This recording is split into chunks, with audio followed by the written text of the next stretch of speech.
Hi guys, আসসালামু আলাইকুম। কেমন আছেন আপনারা? আশা করছি ভালো আছেন।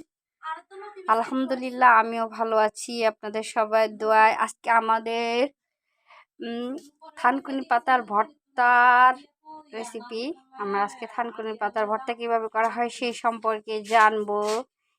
এর জন্য যে সকল উপকরণ প্রয়োজন সেটা হচ্ছে প্রথমে থানকুনি পাতা, পেঁয়াজ কুচি, শুকনো মরিচ ভাজা, ধনিয়া পাতা কুচি, তারপরে আলু ভর্তা, সাথে সরিষার তেল, পরিমাণ মতো সরিষার তেল এবং লবণ দিয়ে আমরা থানকুনি পাতার ভর্তা করব।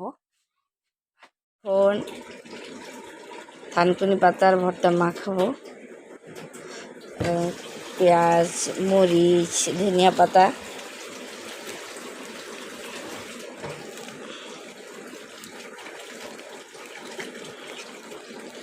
সরিষার তেল, লবণ দিয়ে মাখিয়ে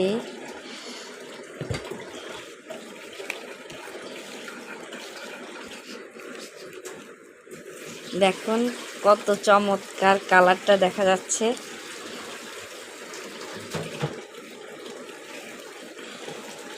সরিষার তেল একটু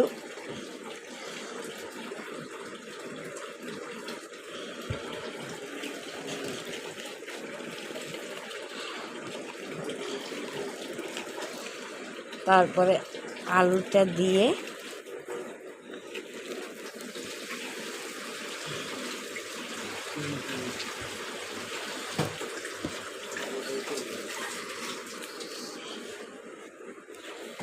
এবারে দেখো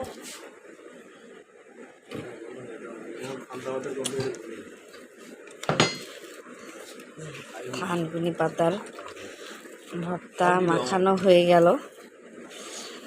ঠিক আছে বন্ধুরা, আপনারাও এইভাবে মাখিয়ে খেয়ে দেখবেন।